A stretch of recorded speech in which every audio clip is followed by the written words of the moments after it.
তো দেখো আমি আদার্স প্রিপোজিশন নামে একটা জিনিস লিখলাম, এটা তোমরা একটা স্ক্রিনশট মেরে রাখো তাহলেই হবে, এটা নিয়ে অত দেখতে হবে না, এটা শুধু খেয়াল রাখলেই হবে যে কখন কোন প্রিপোজিশনটা ব্যবহার হয়। আমরা যে সেন্টেন্সের স্ট্রাকচার দেখতাম না, যে subject be verb plus V3 plus by, প্রথম ক্লাসে আমি ওপি লিখছিলাম, এরপরে অবজেক্ট লিখছিলাম, তাই না? বলছিলাম যে বাই বসবে অথবা আদার্স কোনো প্রিপোজিশন বসবে। তো এখানে সবসময় বাই হয় না, এর আগেই আমরা দেখে আসলাম। তো কোন কোন ক্ষেত্রে বাইয়ের পরিবর্তে অন্যগুলো হয় দেখো, নোন এরপরে টু বসে, আগের এক্সাম্পলটাই আমরা দেখলাম যে নোনের পরে টু ছিল, ওয়ারিডের পরে অ্যাবাউট বসে। এরপর দেখো ইন্টারেস্ট, ইনসিস্ট, কন্টেইন, কনসিস্ট, এগুলোর পরে সবসময় ইন বসে, ঠিক আছে? আবার ফিল, ভিউড, প্লেসড, এগুলোর পরে অ্যাট এবং উইথ যে কোনো একটি বসে, ঠিক আছে? এটা একটা স্ক্রিনশট মেরে রাখো এবং বইপত্র ঘাটাঘাটি করলে আরও অতিরিক্ত পাবা। এতটুকু খেয়াল রাখো তোমরা যে এখানে বাই, এখানে কখনো কখনো অন্য কোনো প্রিপোজিশন বসতে পারে। এখন একটা জিনিস খেয়াল রাখো, এই যে এখানে আমি অ্যাট এবং উইথ লিখলাম, ঠিক আছে? এই জিনিসটা খুবই ইন্টারেস্টিং, কখন অ্যাট কখন উইথ বসে এই জিনিসটা তোমাদের একটু জানা দরকার, ঠিক আছে? এই জিনিসটা আমরা এখন দেখব যে অ্যাট এবং উইথ এটা কখন কোন জায়গায় বসে। দুইটি কিন্তু একই শব্দের সাথেও বসতে পারে, কিন্তু কখন কিভাবে বসবে আমি তোমাদেরকে একটু দেখাই। আচ্ছা, একটু আগেই তোমাদেরকে বললাম যে field, viewed, placed, satisfied, annoyed, এই শব্দগুলো যদি কোনো সেন্টেন্সে থাকে সেই ক্ষেত্রে আমরা প্রিপোজিশন হিসেবে অ্যাট এবং উইথ এই দুইটার একটা ব্যবহার করব। এখন কখন কোনটা ব্যবহার করব এই জিনিসটা আমাদেরকে জানতে হবে। এই ওয়ার্ডগুলো থাকলে কখনো কখনো অ্যাট বসবে, কখনো কখনো আবার উইথ ব্যবহার হবে। তো এই যে প্রিপোজিশন অ্যাট এবং উইথ এগুলো কখন ব্যবহার হবে এই জিনিসটা এখন দেখো, যে এই ওয়ার্ডগুলো অ্যাক্টিভ সেন্টেন্সে যে থাকবে, যেটাতে অ্যাক্টিভ থেকে আমরা প্যাসিভ করব, তো যেই অ্যাক্টিভ সেন্টেন্সে এই ওয়ার্ডগুলোকে তোমরা সামনে পাবে সেই ওয়ার্ডে সেই সেন্টেন্সের মধ্যে আমাদের দেখতে হবে যে সাবজেক্টটা ব্যক্তিবাচক নাকি বস্তুবাচক। এই ব্যক্তিবাচক বস্তুবাচক এগুলো কিন্তু আমরা আগেও দেখে এসেছি, তাহলে তোমরা খুব সহজেই চিনতে পারবে যে সাবজেক্টগুলো আই, মি, উই, তাহলে এগুলো ব্যক্তিবাচক। আবার কোথাও যদি চেয়ার, টেবিল থাকে এগুলো বস্তুবাচক, এগুলো তো আমরা বুঝি। তাহলে ওয়ার্ডগুলো যেই অ্যাক্টিভ সেন্টেন্সে থাকবে ওই অ্যাক্টিভ সেন্টেন্সের সাবজেক্ট যদি ব্যক্তিবাচক হয়, আই, উই, হি, শি যাই থাকুক না কেন, সেই ক্ষেত্রে প্রিপোজিশন হিসেবে আমরা উইথ ব্যবহার করব, ঠিক আছে?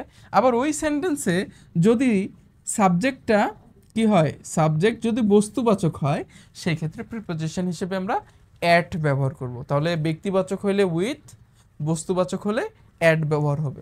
আচ্ছা, এক্সাম্পল দেখো, দেখো আমরা যদি এক্সাম্পল দেখি, হি স্যাটিসফাইড মাই ওয়ার্ক, ঠিক আছে? এখানে হি স্যাটিসফাইড, দেখো তো এই স্যাটিসফাইড ওয়ার্ডটা এখানে আছে কিনা। আমরা জানি যে এই ওয়ার্ডগুলো যদি থাকে এর মধ্যে স্যাটিসফাইডও আছে, এইটা যখন থাকবে তখন আমরা কি ব্যবহার করতে পারবো, উইথ এবং অ্যাট, ঠিক আছে? যখন অ্যাক্টিভ থেকে প্যাসিভ করব তখন ওই যে আমাদের প্রিপোজিশন হিসেবে অ্যাট এবং উইথ যে কোনো একটা বসবে, কিন্তু আমরা এখন দেখতে যাচ্ছি কখন কোনটা বসবে। তার জন্য আমরা বললাম যে আমাদের দেখতে হবে যে আমাদের যে অ্যাক্টিভ সেন্টেন্সটা আছে এই সেন্টেন্সের সাবজেক্ট, এই যে সাবজেক্ট সেটা আসলে ব্যক্তিবাচক নাকি বস্তুবাচক এটা দেখতে হবে। তাহলে যে এখানে আই, উই, হি, শি, দে এগুলো সব ব্যক্তিবাচক, তাহলে ব্যক্তিবাচক হলে কি হবে, যদি ব্যক্তিবাচক হয় তাহলে আমাদেরকে প্রিপোজিশন হিসেবে উইথ ব্যবহার করতে হবে, ঠিক আছে? তো চলো এটাকে আমরা অ্যাক্টিভ থেকে প্যাসিভ করি। তাহলে এখানে কি হবে, অবজেক্টটা সাবজেক্ট হয়ে যাবে, তাই না? যে আমাদের structure subject, be verb, V3 by অথবা আদার্স কোনো প্রিপোজিশন প্লাস হচ্ছে অবজেক্ট। তাহলে যে মাই ওয়ার্ক এটা একটা অবজেক্ট, এই অবজেক্টটা এখন সাবজেক্ট হয়ে যাবে মাই ওয়ার্ক। এরপরে আমাদের বি ভার্ব বসাতে হবে, তাই না? এখন এখান থেকে বি ভার্ব কি হবে দেখো তো, মাই ওয়ার্ক এটা ওয়াজ হবে। কেন ওয়াজ হবে আমরা দেখেছিলাম যে আমাদের এই যে ভার্বটা আছে এটা V1, V2, V3 কোন ফর্মে আছে সেই অনুযায়ী was were, am is are, was were ইত্যাদি আমরা কিন্তু শিখে এসেছি, তাই না? তাহলে এখানে আসবে মূলত ওয়াজ।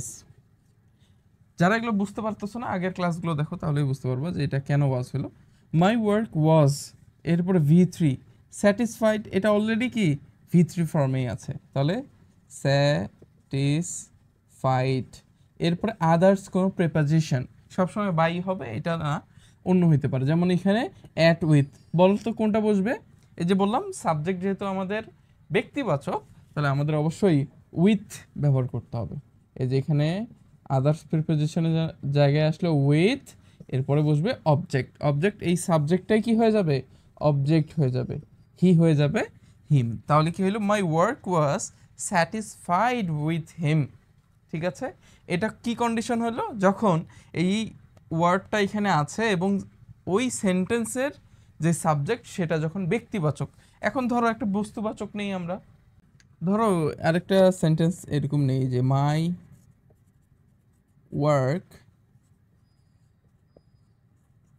স্যাটিসফাইড হিম। দেখো এটা কিন্তু অ্যাক্টিভ, এটা আবার তোমরা ভাবিও না যে এই সেন্টেন্সটা এটা প্যাসিভ না, অ্যাক্টিভ। কেন না? কারণ দেখো এই যে এম ইজ আর ওয়াজ ওয়ারের পরে V3 থাকছে, তাই না? এম ইজ আর ওয়াজ ওয়ারের পর যখন V3 থাকে এটাকে আমরা প্যাসিভ বলি, বাকি সবসময় অ্যাক্টিভ, এগুলো তো আমরা জানি। তাহলে দেখো এখানে এম ইজ আর ওয়াজ ওয়ারের পর V3 নাই, তার মানে এটা অ্যাক্টিভ সেন্টেন্স।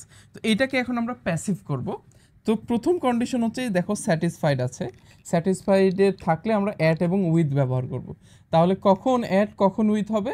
ব্যক্তিবাচক হলে উইথ, এবং যদি সাবজেক্টটা বস্তুবাচক হয় তখন অ্যাড ব্যবহার করব। এখানে দেখো এই যে সাবজেক্টটা সেটা কিন্তু বস্তুবাচক, মাই ওয়ার্ক, এটা কোনো ব্যক্তি না, এটা একটা বস্তু। মাই ওয়ার্ক বস্তুবাচক, তখন আমরা প্রিপোজিশন হিসেবে অ্যাড ব্যবহার করব। ঠিক আছে, তাহলে আমরা এমনি অ্যাক্টিভ থেকে প্যাসিভ করি। অবজেক্টটা হয়ে যাবে সাবজেক্ট, হি, হিম হয়ে যাবে হি। এরপরে ওই যে আমাদের অ্যামিজার ওয়াজ ওয়ার ইত্যাদি বসবে। তাহলে এখানে স্যাটিসফাইড আছে, এই জন্য অবশ্যই ওয়াজ আসবে, V3 বসবে, স্যাটিসফাইড। এরপরে আদার্স কোনো প্রিপোজিশন অথবা বাই থাকতো, বাইয়ের পরিবর্তে এখন আমরা অ্যাড ব্যবহার করব যেহেতু বস্তুবাচক। তাহলে এখানে হবে অ্যাড, এরপরে অবজেক্ট, এই সাবজেক্টটা হয়ে যাবে অবজেক্ট, মাই ওয়ার্ক। তাহলে দেখো মাই ওয়ার্ক স্যাটিসফাইড হিম, এটা হয়ে গেল he was satisfied at my work. তাহলে এখান থেকে তোমরা আজকে আমরা কি দেখলাম? অ্যাট এবং এখানে উইথের ব্যবহার কখন কখন এই নিম্নোক্ত ওয়ার্ডগুলো যখন থাকবে।